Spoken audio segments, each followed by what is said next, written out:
I'm very excited about this conversation with one of the most successful entrepreneurs in the history of Latin America, Marcelo Claure. Marcelo, I want to start asking you, you said several times recently about how this is Latin America's decade, right? This is the golden area for Latin America. And this contrasts with political instability, low growth, difficulties coming out of the pandemic. I want to ask you, why are you so optimistic about Latin America? Hi, thanks for having me, JP, and apologies for not being in Panama. I had every intention to make it there, but with COVID, I had to stay back, so apologies for that.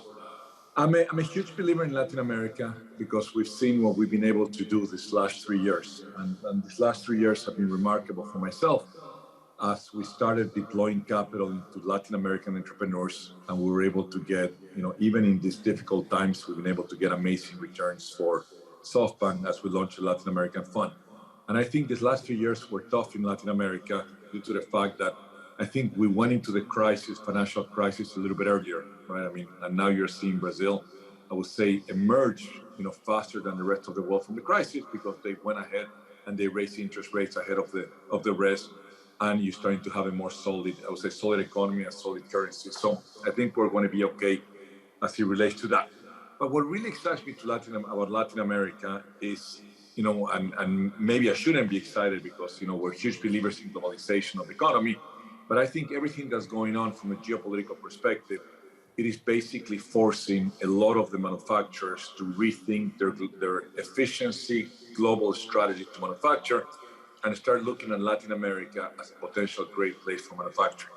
One is obviously labor costs have not risen as fast as they have risen in China, but more importantly, we've learned our lessons that once you have one single supply chain that is based in China, a lot can go wrong. And forget geopolitical, just look at the things that have happened to the supply chain through COVID and all that. So I do believe that you're going to have a lot of manufacturing move to Latin American countries, especially Mexico and some Central American countries. And when you do that, then you're basically having capital flowing into the economy that wasn't there before. And I believe Mexicans are as capable as anybody else in terms of manufacturing, all sort of goods that will come into the economy. So I think that's a very positive thing that will happen to Latin America. And then secondly, we're in the middle of what I like to call the EV revolution, the electric vehicle revolution. And the US has made some pretty bold commitments. General Motors have made commitments as it relates to most of the cars by 2035 are going to be electric vehicles. Well, today, electric vehicles, one of the main components is the battery. It's anywhere between 20 to 30% of the cost of an electric vehicle is in the batteries. And what goes into the batteries to electric vehicles, the most important commodity in this case is lithium. And if you look at, mainly three countries, Argentina, Bolivia, and Chile, Bolivia on its own controls 30% of all the lithium reserves in the world.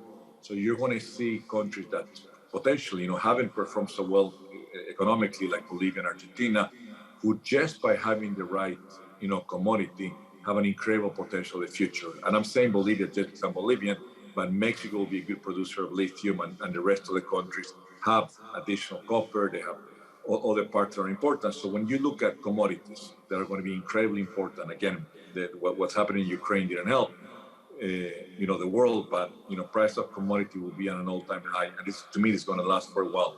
With the potential of manufacturing and supply chain, there's going to be a good inflow of capital to Latin America that we haven't had in the last few years. So this is why I believe that this is going to be great. And I will say lastly, Latin America was always behind. When I was investing in Latin America the last 3 years, it was relatively easy to invest because what you were seeing was Latin America was 10 years behind China from a technological disruption point of view. And when you have such a damaged physical infrastructure, then the technology disruption is much bigger. And we have started that, and we're seeing how well the Latin American tech companies are performing.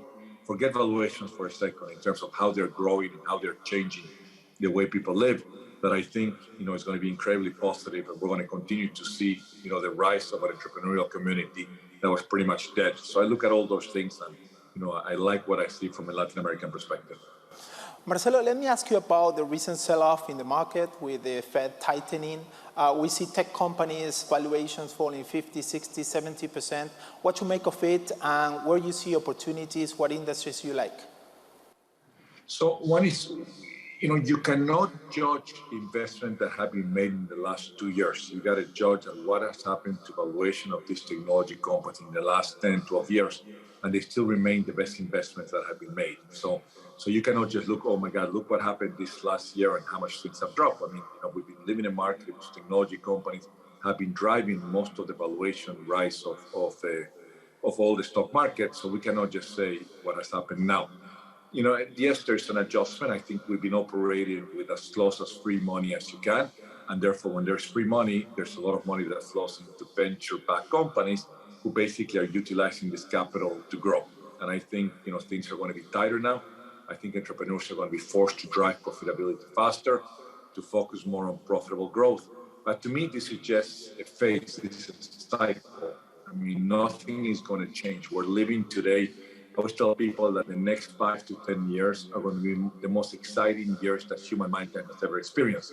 To me, it's very simple. Every single industry vertical and every single function within a company is being digitized. So I call it the next era, the disruption of everything and the digitization of everything. So you cannot go against those trends where, AI combined with people make the world more efficient. So therefore, nothing is going to change from a level of disruption, innovation, and all that. Valuations to me are temporary. It will take time. Companies will adjust, and great companies are going to continue to be made, and technology is going to continue to drive innovation. So I don't see this. To me is temporary. And if you got caught, buying stocks at a high price in the last 2 years, you're paying now. If you bought the same stocks 5, 6 years ago, you look at your returns and you're doing great. And if you're an investor with fresh capital, I would say, or fresh powder, or dry powder, I don't think there has been. Now is going to be the time where there's going to be great investments because companies are going to be at a different valuation, and you're going to be able to ride another great wave. But won't the higher interest rates in the U.S. affect the venture capital scene in Latin America? I mean, it will to a certain point, but great disruptive companies are being made. And we live it every single day where technology is tech companies are great disruptors and founders of innovation. So there's going to be less capital available. I would say that's fair. We've gone from $2 billion a year to $20 billion a year of venture capital into Latin America. I don't think we're ever going to go back what I like to call the dark ages, which was before 2018, where Latin America had 1.5 billion, while India had 10. And Southeast Asia had 10. I think at least we're going to be the same as in India or the same as Southeast Asia, and there's going to be plenty of capital. Maybe we won't have as much as the last 2 years. And the reason why there was so much capital the last 2 years is we had a lot to catch up. There had been such a lack of investment, but I know we're way better off than we were in the last few years. So for great companies, there's always going to be capital. And there's going to be a less need for capital as companies focus on profitability and cash flow generation at a faster pace than they had in the last 2 years, because there's going to be less capital than there was before. Marcelo, let me ask you about you. I understand that you're starting your family office. What are the targets, the goals? Where do you want to go with that? So, as you know, I was the CEO of SoftBank International for many years, and when I decided to quit my job and focus on doing stuff for myself. And today I'm focused on, we're lucky that we're living, 3 revolutions at the same time. I like to call it the AI revolution. Then you're having the electric vehicle revolution, which Latin America is going to play a key role. And then lastly, we're having a blockchain revolution in which you're going to see a disruption of the financial market. So those are 3 incredible areas that we're putting a lot of focus. And, we're starting by investing in funds, we're investing in companies, and we're going to just figure out how we can find amazing founders, that have an incredible potential to disrupt, and we're going to continue doing similar businesses that I've been lucky to be part of the last 10 years. Unfortunately, I only have time for one more. I want to hear your thoughts about crypto. You are a big supporter of crypto, but what you make of the recent turbulence in the market? Is people starting to lose faith? Again, it depends when you got in. Right? If you were lucky to get in when let's talk about Bitcoin. To me is just one little piece of the blockchain ecosystem. Today we live in an economy that's basically controlled by central intermediaries, call it Google, Facebook, JP Morgan, etc. and basically they have a closed ledger in which, in the case of Facebook, they control identity. In the case of Google, they control pretty much every website. In the case of JP Morgan and big banks, and you're going to move to a decentralized world where there's going to be no need for people who basically charge a toll every time you go by. And we're going to move into a peer-to-peer exchanges where we're going to be able to transact directly. I'm going to be able to share my identity directly with you, and I'm going to be able to send money directly with you without the need of intermediaries. So to me, that is the fundamental change that we're going to see. Again, Bitcoin is just one iteration of what this will be, but there will be many more iterations. We're in an earlier stage. And one rule of thumb that I've always followed of where to deploy capital is where are the smartest people moving into. And there's not a single day where you don't have the smartest people graduating from the best universities that are joining these crypto disruptors that are, that have incredible plans to continue to disrupt financial systems and others. So I love the concept behind blockchain, and crypto is one piece of it, and Bitcoin is just another piece of it. This is way bigger, and I think this is going to dominate the next 10 to 15 years. So those fundamentals don't change?